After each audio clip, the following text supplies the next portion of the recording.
Bonjour les amis, j'espère que vous allez bien. Écoutez, on se retrouve pour une nouvelle semaine et donc pour un nouveau blabla inspiré. Et aujourd'hui, j'avais envie de vous parler de ma plus grande peur, c'est-à-dire de ma plus grande angoisse dans la vie. Alors c'est pas tout à fait juste, c'est-à-dire que c'est pas moi qui avais envie de vous en parler. Moi, ça avait été que moi, je vous en aurais pas parlé parce que cette angoisse, je la trouve complètement ridicule. Mais ce sont mes guides qui m'ont poussé, qui m'ont invité à aborder ce sujet parce que je pense que ça peut résonner dans votre vie. D'abord parce que cette peur, j'ai réussi en fait à la diminuer, quasi à la faire disparaître, pas tout à fait parce qu'elle est encore un petit peu là. Et aussi et surtout parce que derrière cette grande angoisse, se cachent en fait des peurs bien plus profondes, bien plus universelles. Et je pense que c'est en ça en fait que ça peut résonner par rapport à votre histoire ou vos expériences ou vos propres peurs, quoi, tout simplement. Donc voilà pourquoi j'aborde ce sujet. Mais avant, les amis, je vais vite fait me présenter pour ceux qui ne me connaissent pas. Je m'appelle Marie Ribeil et je suis médium écrivain, c'est-à-dire que je canalise par écrit. Je fais des guidances, des soins énergétiques, mais j'adore aussi user de l'imaginaire que je trouve très pertinent pour transmettre des enseignements. Et ce que j'adore par-dessus tout, c'est vraiment plonger dans mon intériorité et par rebond vous aider à explorer la vôtre pour vous aider à faire émerger du sens, de la clarté et surtout pour poser du sens et de la clarté dans votre existence, sur votre existence. Donc voilà, en tous les cas, revenons à nos moutons et cette grande peur qui m'angoisse. Qu'est-ce que c'est? Vous voyez, je recule le moment d'en parler tellement je trouve ça ridicule et honteux, mais bon, bref, à un moment donné, il va bien falloir le pondre. Cette peur, ce n'est pas qu'il arrive quelque chose à ma fille, étonnamment. Alors oui, bien sûr qu'en tant que maman, je ne suis pas non plus une maman indigne, hein, quand même. Non, j'aime ma fille plus que tout, et en plus de ça, je suis une maman poule, vraiment. Mais je pense que ça, avoir peur qu'il arrive quelque chose à nos enfants, c'est quelque chose de normal en fait quand on devient parent. Donc c'est pas ma plus grande angoisse existentielle. Parce que c'est vraiment de ça que je vous parle. D'une angoisse qui littéralement vous bouffe et prend beaucoup de place dans votre vie. C'est pas non plus qu'il arrive quelque chose à mon mari et c'est pas non plus de perdre tout ce que j'ai. Parce que ça aussi, c'est une peur assez banale de perdre ce qu'on a. Moi, grâce à tout le travail que j'ai fait dans ma vie et surtout à toutes les expériences que j'ai traversées, pour moi, rien n'est acquis et j'arrive à poser dans mon quotidien beaucoup de résilience. Donc non, c'est pas quelque chose qui me terrorise. Non, la plus grande angoisse de ma vie, c'est qu'il n'y ait personne à mon enterrement. Je répète, la plus grande angoisse, ma grande angoisse existentielle de ma vie, c'est qu'il n'y ait personne à mon enterrement. En vous le disant comme ça, j'ai vraiment honte parce que je pense que c'est une peur qui est assez commune, dont personne ne parle, mais je pense que c'est une peur assez commune. Mais comme je vous le disais, le fait que ça se transforme en une angoisse existentielle, là c'est un level par contre qui est quand même moins commun. Mais cette peur prend quand même racine dans mon histoire. Elle a une source évidemment. Et cette source, alors je ne sais pas si vous avez vu mon premier blabla inspiré. Si c'est pas le cas, je vous invite à aller le voir. Parce que dans ce blabla inspiré, donc le premier, je vous raconte un petit bout de mon histoire, de façon assez brève, assez succincte, mais c'est pour vous aider à mieux me comprendre, à mieux comprendre mon parcours, etc. et la personne que je suis aujourd'hui. Et je vous expliquais dans ce premier blabla inspiré que, si je peux le dire de façon assez poétique, si tant est que ça le soit, je pense pas, mais bon, bref, c'est que mon enfance a été abîmée. L'enfant que j'étais a été abîmé, mais vraiment. Et quand j'ai parlé de ça, quand j'ai osé enfin parler des abus que j'avais pu avoir, j'en ai parlé à la vingtaine. Donc j'en ai parlé à certains membres de ma famille. Et ces personnes, malheureusement, ne m'ont pas cru. Et elles m'ont toutes tourné le dos. Alors, ce n'est pas toute ma famille qui m'a tourné le dos parce que toute ma famille n'est pas au courant. Je l'ai juste dit à quelques personnes. Mais toutes ces personnes-là, toutes celles à qui je l'ai dit, m'ont tourné le dos et ne m'ont pas cru. Et là, peut-être que vous comprendrez le lien, c'est que le fait qu'elle ne m'ait pas cru et m'ait tourné le dos, eh bien, j'ai ressenti, j'ai eu la sensation que je perdais aussi leur amour. Et du coup, cette angoisse de perdre l'amour de l'autre, inconsciemment est arrivée et ça s'est répercuté dans cette grosse peur irraisonnée qui a surgi, c'est-à-dire le fait qu'il n'y ait personne à mon enterrement. C'est vraiment à partir de ce moment-là que cette angoisse existentielle a surgi et a commencé à me bouffer la vie. Et quand je vous dis qu'elle m'a bouffé la vie, c'est littéralement le cas, puisque à l'époque, j'y pensais tous les jours. Je me faisais la scène et tout de mon enterrement. Et il n'y avait personne. Et pour moi, c'était vraiment une souffrance énorme parce que je me disais, s'il n'y a personne à mon enterrement, c'est que ma vie n'a servi à rien. C'est que je n'ai servi à rien. Et c'est que si je n'ai pas été aimée, c'est que je ne vaux rien. Comprenez, vous commencez à comprendre le rapport. Finalement, en vous disant tout ça, je me dis que cette peur, elle n'est pas si ridicule que ça.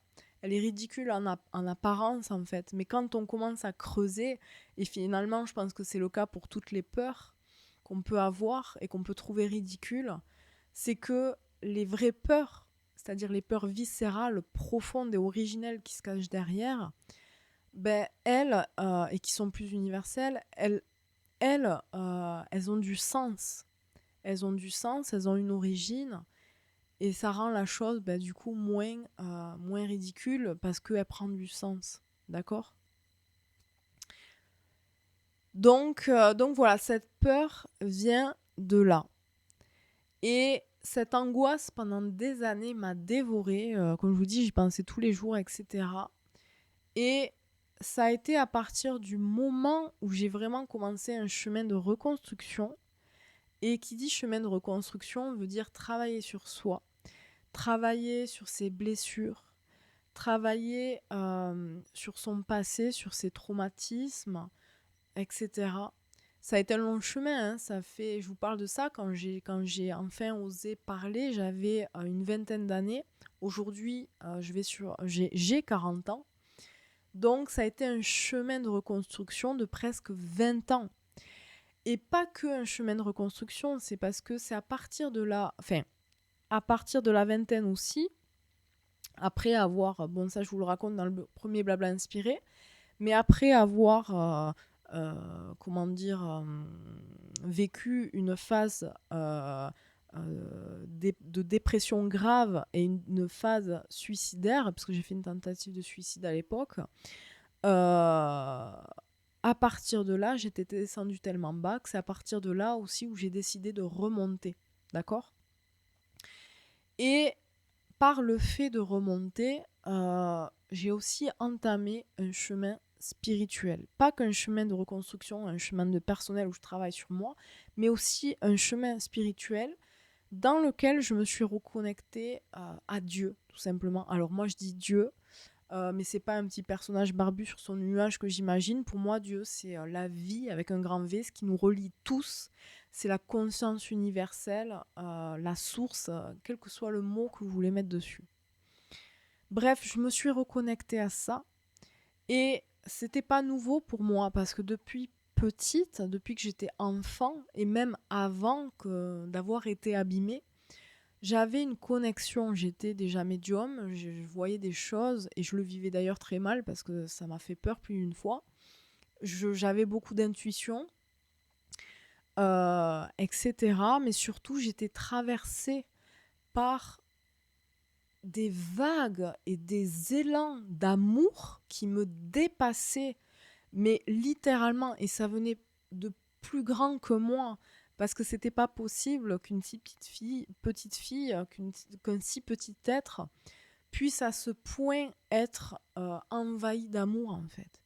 Et à tel point que cet amour-là, ces vagues d'amour-là, je les avais aussi pour les personnes qui me faisaient du mal. Parce que même petite fille, et c'est pour ça que j'ai pardonné, parce que petite fille, je pardonnais déjà. J'avais vraiment cette connexion divine, mais à l'époque, je n'arrivais pas à poser les mots dessus. Mais c'était déjà en moi. C'est que à partir de la vingtaine que je me suis reconnectée à ça et que j'ai pu mettre des mots dessus et que j'ai pu en conscience faire ce cheminement vers moi-même et vers cette connexion au divin. Donc voilà. J'espère que je vais pas faire trop de digressions parce que encore une fois, je ne sais pas trop où je vais avec cette histoire de peur. Mais j'espère en tout cas que ça résonnera. J'espère en tout cas que tout ça pour l'instant vous fait sens.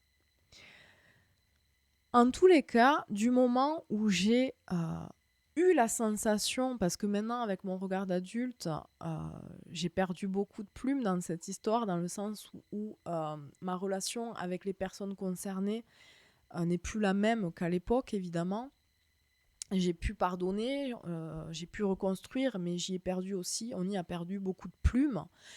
Et il y a des relations plus, comment dire, plus distantes maintenant que avant on était proches et maintenant on ne l'est plus, quoi, tout simplement.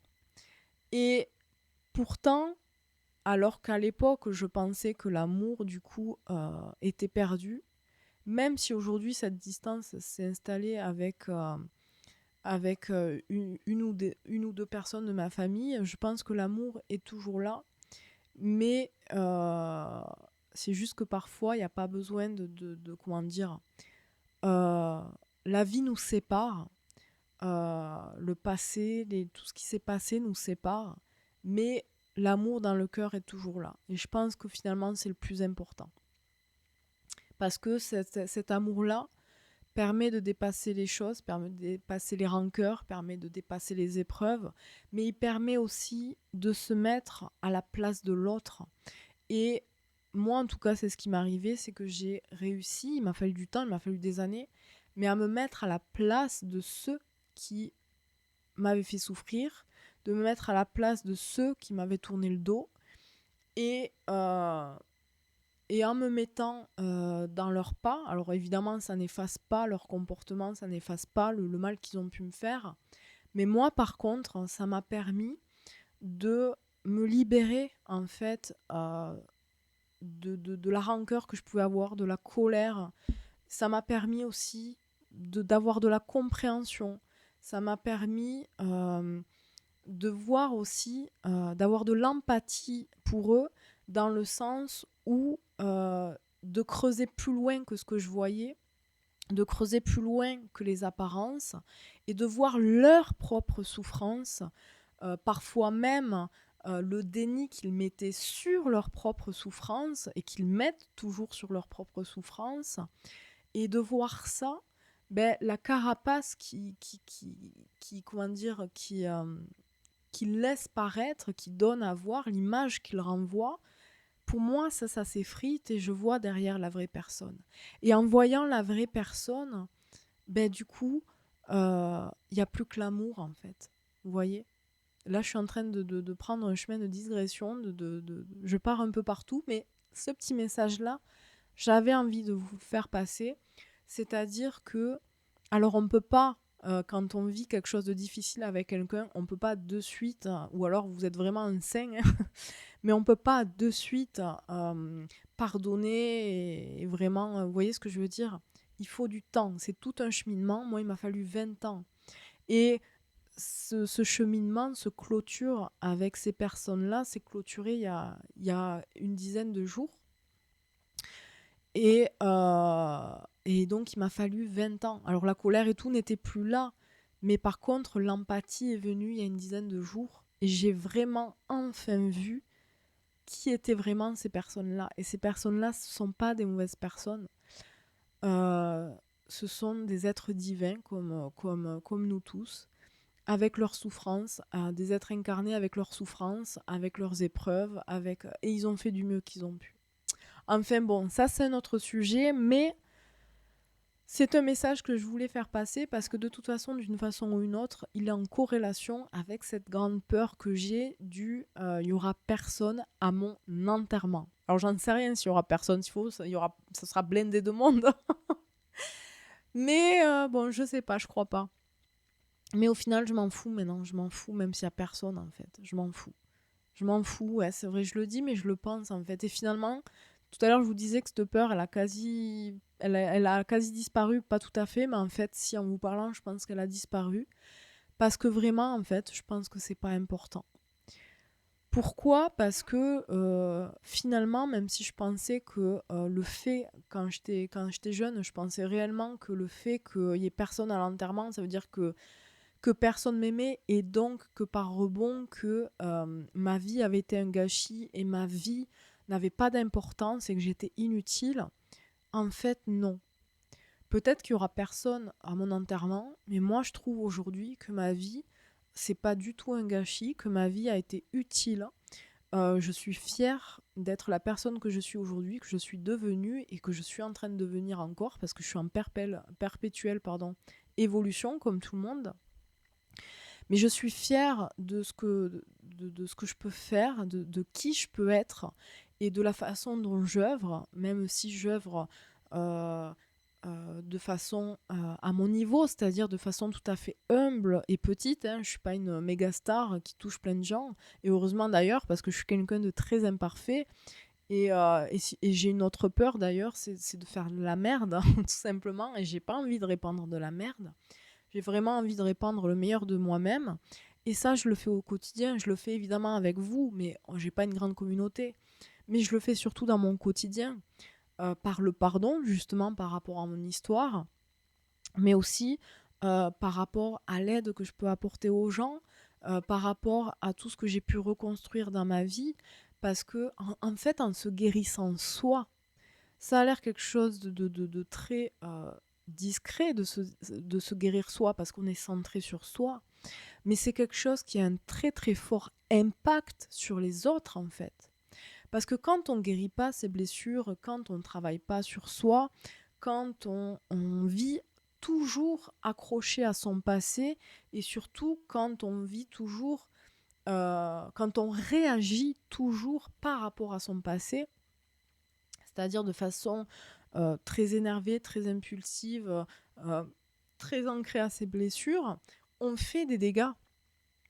On fait des dégâts parce qu'on n'arrive pas à prendre recul, parce qu'on n'a pas cette sagesse intégrée, parce que on est tout le temps dans une forme d'agressivité, de rébellion.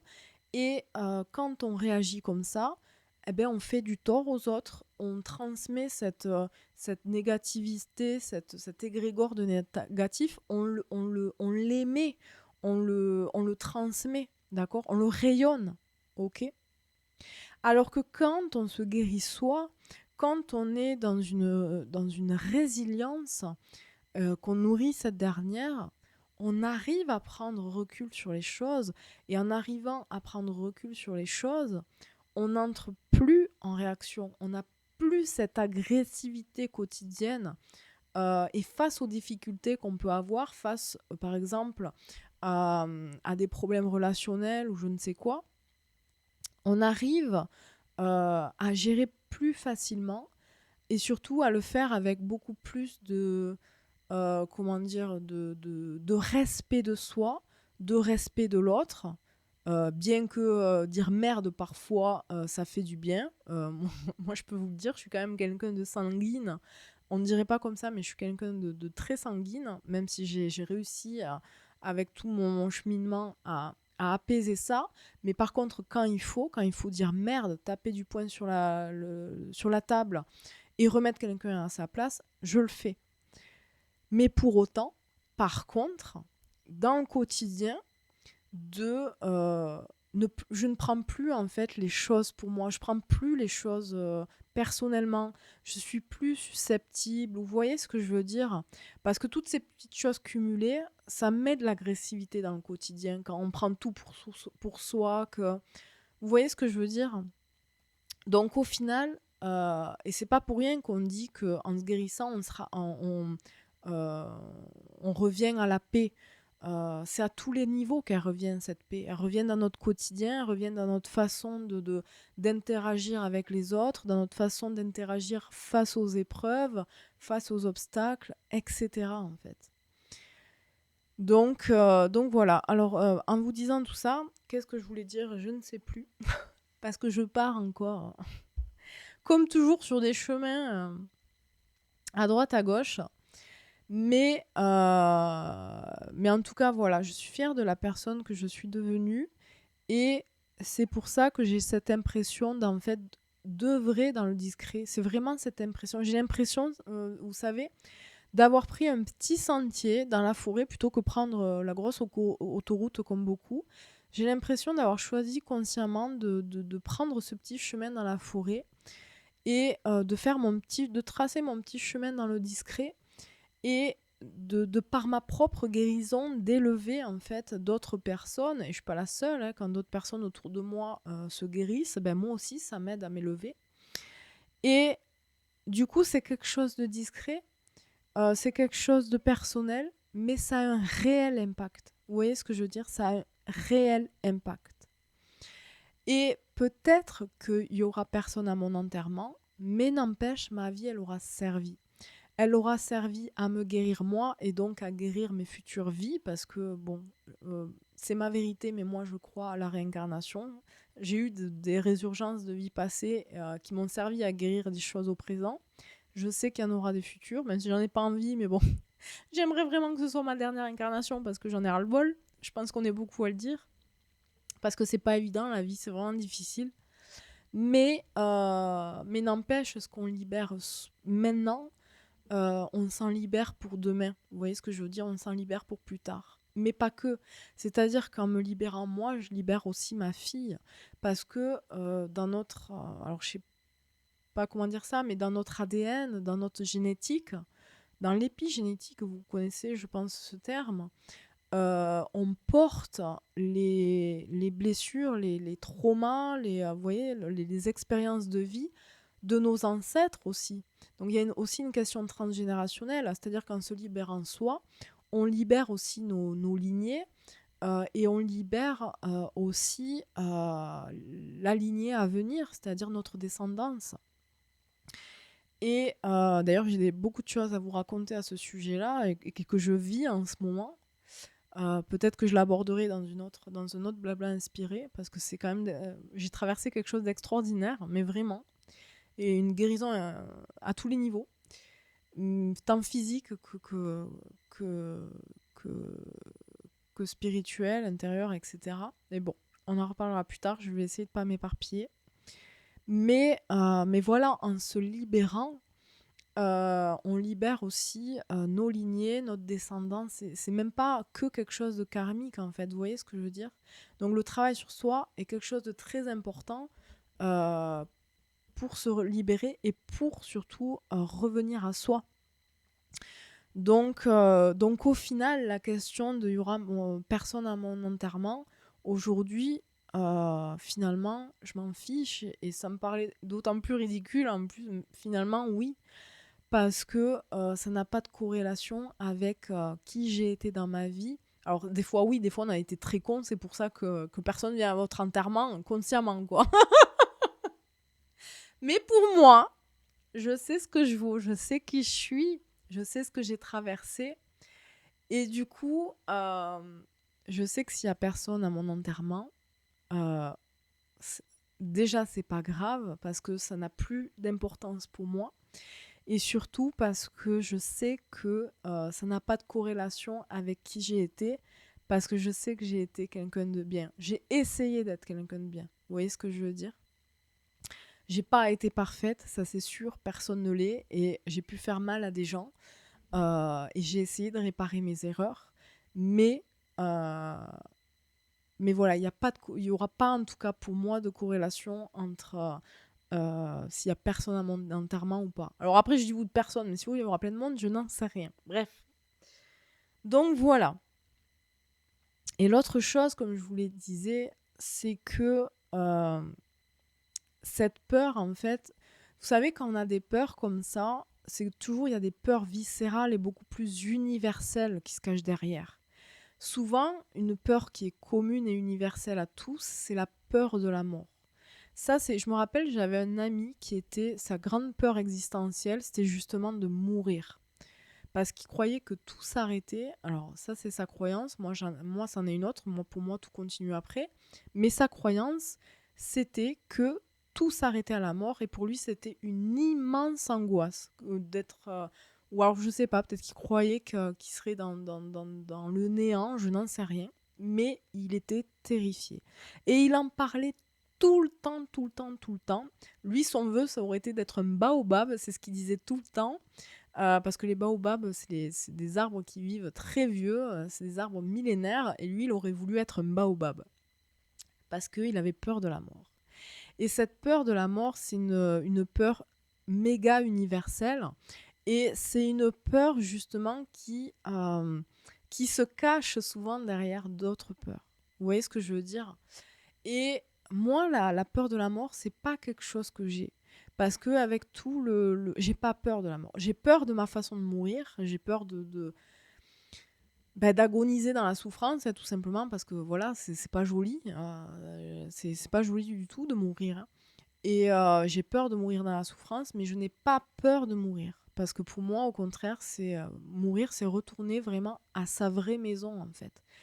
Et je vous dirai pas qu'il me tarde, parce que bon, quand même, j'aime ma vie, hein. Moi, je veux rester là le plus longtemps possible. Je veux voir ma fille grandir. Je veux la voir s'épanouir, faire sa vie, etc. Et puis, j'ai plein de choses encore à faire. J'ai plein de projets. Vous voyez ce que je veux dire? Donc, je suis quand même pas perchée, hein. Je suis quand même bien ancrée sur Terre. Et je veux y rester le plus longtemps possible. Mais par contre, c'est vrai que j'ai une certaine nostalgie d'en haut. Je pense que certains qui sont sur un cheminement personnel, ça leur parlera. Et je n'ai pas peur de la mort parce que je sais que ma vraie maison, c'est pas ici, c'est là-haut, dans la lumière. Mais ça, c'est un autre sujet encore. Et mais cette peur de la mort, voilà, c'est quelque chose que je n'ai pas. Et je pense que des peurs universelles et viscérales, il n'y en a pas beaucoup. Je pense qu'il y a la peur de la mort, il y a la peur de ne pas être aimé. Bon, après, je ne sais pas, j'ai pas, comme je dis, j'ai pas préparé mon sujet, j'ai pas fait toute une thèse-antithèse des peurs universelles. Mais en tout cas, par rapport aux grosses peurs qu'on peut avoir dans la vie, il y a toujours une de ces peurs, c'est-à-dire la peur de la mort, la peur de ne pas être aimé, etc., qui se cache derrière. D'accord?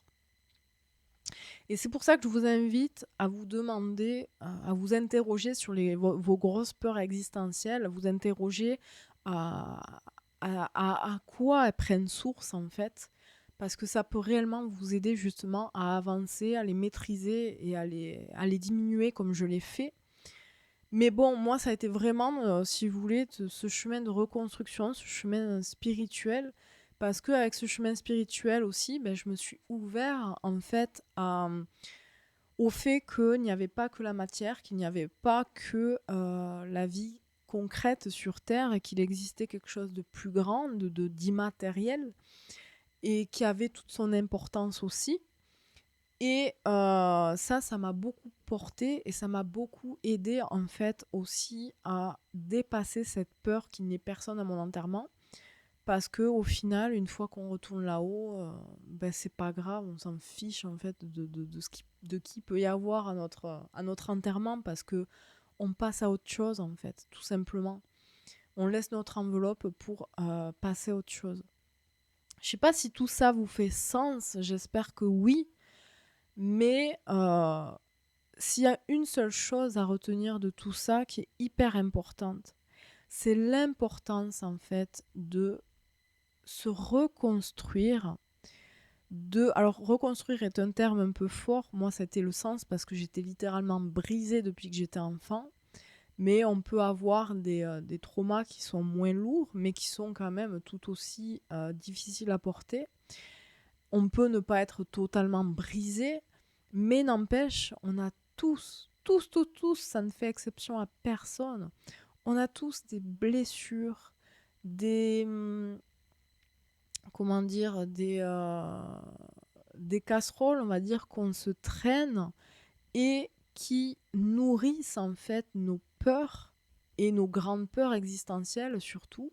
Et justement, de pouvoir travailler sur ces casseroles, de pouvoir travailler sur ces petits traumas ou ces blessures, ça va vous permettre en fait de mieux comprendre ces grandes peurs existentielles qui vous hantent ou qui vous gâchent l'existence parfois. Et ça va vous permettre surtout d'arriver à les maîtriser et à les diminuer comme j'ai pu le faire. Mais c'est un long travail, c'est vraiment un très long travail. Moi, il m'a fallu 20 ans, mais ça en vaut la peine parce que tout ce cheminement-là, c'est pas juste pour éteindre une grande peur existentielle qui nous bouffe. C'est aussi et surtout pour nous ramener à la paix, pour nous ramener à la vie, j'avais envie de dire, parce que moi, c'est littéralement ce qui m'est arrivé. J'étais morte et je suis revenue à la vie. J'étais morte enfant, et à 40 ans, je suis pleine de vie. C'est pour nous ramener à la vie, c'est pour nous ramener à une pleine présence de nous-mêmes, à une conscience plus élargie.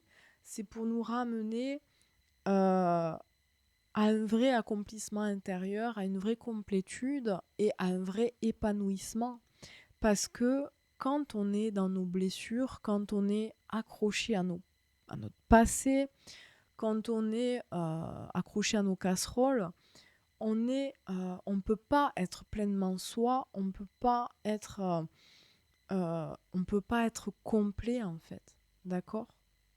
Et ça c'est dommage parce que quand on n'est pas complet, en général on passe à côté de sa vie parce qu'on va faire des choix qui sont plus liés à des peurs, qui sont plus générés par des peurs et par des illusions que par un désir, un élan d'être qui on est et de nos aspirations profondes. Vous voyez ce que je veux dire? Donc, c'est tellement important de travailler sur soi pour arriver à apaiser tout ça, pour revenir à qui on est et pour éteindre toutes nos angoisses, en fait, toutes ces angoisses existentielles qui nous bouffent, en fait, tout simplement. Donc voilà, j'espère vraiment que tout ça, ça vous fait sens, parce que je suis un petit peu partie à droite, à gauche, mais je pense en fait, vous voyez, au début de la vidéo, je me sentais parfaitement ridicule, parce que j'avais jamais en fait cette peur, c'est naturellement que je l'ai maîtrisée avec tout ce travail que j'ai fait, mais j'avais jamais pris le temps d'en parler, de poser des mots dessus en fait, ni par l'écrit, parce que je fais beaucoup d'autothérapie, j'ai envie de dire par écrit. L'écrit pour moi c'est une vraie thérapie. Mais j'ai jamais vraiment posé les mots dessus par rapport à cette angoisse existentielle. J'en ai jamais parlé vraiment. En tout cas, comme je viens de le faire aujourd'hui avec vous. Et je me rends compte à quel point c'est important. Donc, ne vous sentez jamais ridicule face à vos angoisses existentielles parce que finalement, en fait, quand on creuse le sujet, elles ne le sont pas. Peut-être qu'elles peuvent le paraître parce que je vous dis, au début de la vidéo, ça me paraissait tellement ridicule de vous dire que j'ai peur qu'il n'y ait personne à mon enterrement. Et ça paraît encore plus ridicule d'y penser aujourd'hui alors que je suis jeune et que j'y pense depuis mes 20 ans en plus. Mais après une demi-heure à vous parler de ça, je me rends compte que non, c'est pas ridicule parce que derrière, il y a vraiment du sens qui est posé. Il y a réellement une origine et une peur qui est beaucoup plus profonde et raisonnée en fait. Et c'est pareil pour vous tous en fait. Donc je vous invite vraiment à poser des mots sur vos peurs existentielles, à ne pas, comme je l'ai fait pendant longtemps, les recaler dans un coin et à faire un gros déni dessus. Explorez-les parce que derrière se trouvent des peurs plus profondes qui peuvent vous aider justement en les travaillant et en mettant le doigt dessus, peuvent vous aider en fait à avoir des prises de conscience, à guérir, etc. Moi, quand je me suis rendu compte qu'au final, j'avais peur de perdre l'amour des autres, je me suis rendu compte que c'était lié à mon passé et surtout, j'ai beaucoup travaillé cette peur et je me suis rendu compte qu'en fait, non. Déjà, on ne peut pas plaire à tout le monde, que ce soit dans notre famille ou dans un cercle plus large. On ne peut pas plaire à tout le monde. Et c'est impossible. Et, euh, et puis surtout, comment dire, euh, c'est pas grave, c'est pas parce qu'on perd l'amour d'une personne qu'on perd l'amour de tout le monde. Et je me suis rendu compte, depuis la vingtaine d'ailleurs, à quel point j'étais aimée, ne serait-ce que par mon mari, aujourd'hui par ma fille, et puis quelques autres personnes. Et finalement, ce n'est pas la quantité de ces personnes qui importe, mais c'est la qualité de l'amour qu'on vous porte et de l'amour que vous-même vous inspirez et vous offrez. C'est cette qualité de présence, cette qualité de cœur qui importe. Et il n'y a pas besoin de 10 000 personnes pour ça, vous comprenez ce que je veux dire? Et il n'y a pas besoin non plus, comment dire, cet amour, on le rayonne quand on est vraiment dans son cœur, qu'on siège consciemment dans son cœur. Cet amour, on le rayonne et il n'y a pas besoin de le rayonner. Alors c'est chouette si on peut le rayonner tous les jours à 10 000 personnes, ça fait du bien à tout le monde. Mais dans la vie de tous les jours, ce que je veux dire, quand vous êtes comme moi, une petite personne, aussi insignifiante qu'on peut l'être, c'est que on peut le rayonner à des inconnus, on peut le rayonner en allant au supermarché, à sourire aux gens, à dire bonjour, par des petits gestes, par des petites choses, mais qui font que vous rayonnez qui vous êtes. Vous comprenez ce que je veux dire? C'est tout ça qui importe. Peut-être que pour vous, comme ça n'a pas d'importance, mais je vous jure que ça en a une. Parce que ce qui importe, c'est pas le regard qu'ont les autres, comment dire, sur nous, mais ce qui importe, c'est ce que Dieu voit et ce que vous voyez. Vous avez conscience que vous rayonnez qui vous êtes quand vous avez grand plaisir à sourire à la caissière du supermarché. Peut-être que les autres s'en tapent le cul, pardon de le dire comme ça, mais et que personne n'est au courant, parce que c'est pas quelque chose on va dire aux gens. Vous voyez ce que je veux dire? Mais la caissière, c'est la caissière, elle reçoit. Vous le savez, vous le rayonnez, ça vous fait plaisir. Et Dieu, là-haut, il le voit. Et c'est ça qui est important. Ce qui est important, finalement, à mon enterrement, c'est pas le nombre de personnes qu'il y aura. Le plus important, c'est Dieu qui va m'accueillir là-haut, et puis c'est tout, en fait. Et c'est ce que j'attends avec impatience. Enfin, avec impatience. Attention, hein, je le répète, hein, j'ai pas envie de crever. Le plus tard possible, hein, et sans souffrance. Non, ce que je veux dire, c'est que voilà, ce qui importe vraiment, c'est ce lien de Dieu à soi, tout simplement. Le reste, euh, c'est important dans le sens où on rayonne qui on est, mais ça n'a pas d'importance si on le voit d'un point de vue égotique. Vous voyez ce que je veux dire? Voilà. J'espère que tout ça vous fait sens. Encore une fois, je suis un petit peu partie dans tous les sens. Mais il y a tellement à dire en fait, je n'aurais pas pensé, mais il y a tellement à dire. J'espère que ça aura résonné. En tous les cas, je vous invite à aller voir vite fait mes réseaux sociaux parce que je viens de publier la guidance du mois de mars. Et c'est un mois comment dire, qui nous prépare à la transformation, ce qui n'est pas étonnant étant donné que fin mars, on a le printemps. Le printemps, vous le savez, justement, c'est la transformation. Donc ce mois de mars, tant pour la nature que pour nous-mêmes, nous prépare à la transformation, d'accord? Et pour ma part, je pense que c'est une belle transformation. Mais j'adore l'image que j'ai mise dans la guidance parce que cette transformation, je l'ai canalisée, mais les guides donnaient cette image du pèlerin en fait qui va vers sa destination, donc par exemple vers Compostelle. Il a un but, c'est sa destination. Mais au final, c'est tout le voyage qui le transforme. Quand il arrive à Compostelle, il y a un avant et un après. Il n'est pas pareil que quand il est parti. Vous comprenez ce que je veux dire? Et ce n'est pas d'être arrivé à Compostelle qui l'a changé. C'est tous les pas qu'il a fait dans le chemin. C'est tous les imprévus qu'il a gérés, qu'il a traversés, tous les obstacles qu'il a eus. C'est-à-dire que cette préparation à la transformation, ce voyage est une préparation à la transformation qui a eu lieu. Mais cette préparation à la transformation, ça veut dire aussi qu'on traverse des choses qui peuvent être inconfortables. On peut avoir des grandes joies, évidemment, mais il y a aussi des choses inconfortables qui nous préparent à cette transformation. Donc je vous parle de tout ça. Je vous invite à lire cette guidance qui amène un message important pour ce mois de mars. Mais aussi, je vous invite à aller sur mon site marieribeil.com. Vous avez le lien sous la vidéo ou en description. Et à vous inscrire en fait à mon soin du mois de mars que j'ai fait en fonction de ce thème, c'est-à-dire se préparer à la transformation. Le but de ce soin du mois, c'est vraiment d'aller purifier, nettoyer les derniers résidus de tout ce qu'on a travaillé ces derniers mois, c'est-à-dire toutes les blessures qu'on a travaillées, tous les nœuds émotionnels qu'on a défaits, etc. C'est vraiment un grand élan de purification pour justement nous aider, hop, avec le printemps, à germer tout simplement, à nous épanouir et à être dans cette pleine transformation. Donc voilà, donc n'hésitez pas à vous inscrire.